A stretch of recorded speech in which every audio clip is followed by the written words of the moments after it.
Namaste, I am Ayushmanti welcoming you all to this video. From this video, we are starting a series on India's relationship with other countries. And first, we will see about India's relationship with its neighborhood countries. And in this video, we will see about India's relationship with Bhutan. And this is the part 1 video of India's relationship with Bhutan because two more videos will come on this topic. And in this video, we will discuss about the historical background of the relationship of India with Bhutan, the treaty of friendship between these two countries, and the issues related to this treaty. So without any delay, let's start our video. See, the ancient kingdom of Bhutan was originally the state of Monyul. Okay.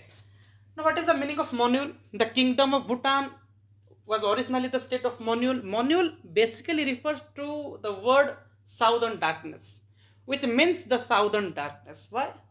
Why the word southern is used? Why the word darkness is used?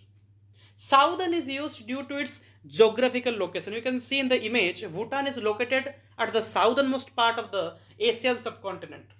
That's why southern is used. And darkness, why this darkness word is used? Just guess. Is there no light? Listen carefully. Darkness is used because Buddhist teachings were not that much developed as compared to in India and Tibet. Buddhist teachings were very rich in Tibet and India, but it was not that much developed in Bhutan. That's why the darkness word is used. So I hope you understood the meaning of southern darkness. Why the word southern darkness is used to denote the state of Monyul or the kingdom of Bhutan. Also, the traditional name of Bhutan is Drungkyul. Why?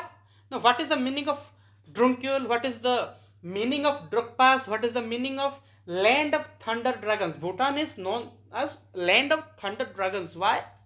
We will see about in detail. Listen carefully. Drukpas basically refers to the people of Bhutan, and they are also known as the people of land of the thunder dragon, because Bhutan is the land of thunder dragon. That's why Drukpas were the people of Bhutan, also known as the people of the land of thunder dragon.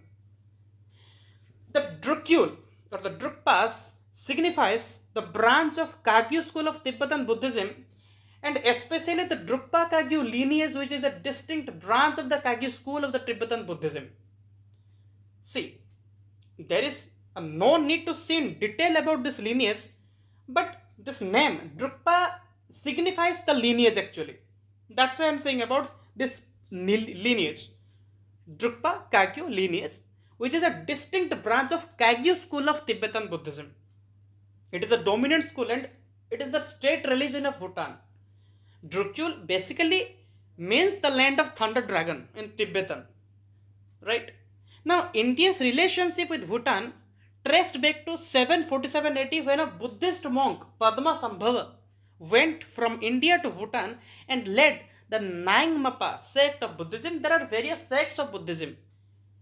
You will Google and research about various sects of Buddhism. But here, Padmasambhava, a Buddhist monk, 8th century Buddhist monk, who went from India to Bhutan and led the Nyingma sect of Buddhism. In this picture, you can see Padmasambhava, also known as the Guru Rinpoche, 8th century Indian Buddhist mystic who is credited with introducing Tantric Buddhism to Tibet and founding the Nyingma school of Tibetan Buddhism. Okay. Now, like this, India contributed to the cultural growth of Buddhism in Bhutan. Now, we will see about the important concept of this video, that is Treaty of Punakha. Punakha is just a city of Bhutan, nothing else. In 1910, it was done. The Treaty of Punakha was done between Britain and Bhutan. By this treaty, British India's influence over Bhutan was established, or Britain's influence over Bhutan was established. Bhutan was not officially annexed, but the legal status of Bhutan remained undefined during the period of British. But, however, Bhutan's independence from British influence and its transition into a sovereign state occurred in 1949 with the signing of a treaty of peace and friendship with the newly independent India. The interesting fact is that In 2014, what happened? Prime Minister Modi, after swearing in of his government, visited Bhutan. He inaugurated the Supreme Court building of the Bhutan, made with Indian assistance. He addressed joint session of Bhutanese parliament.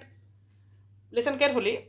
Normally, the people of Bhutan do not use clapping as a congratulatory gesture because they see it as a evil or inauspicious.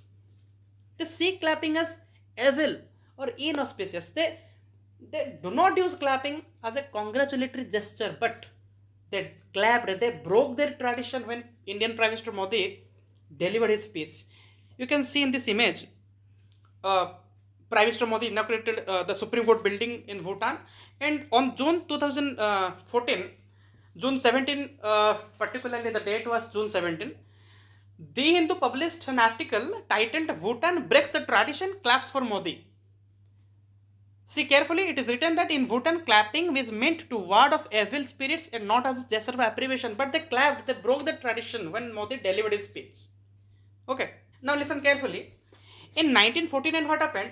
China took over Tibet, which created tensions of annexation in Bhutan.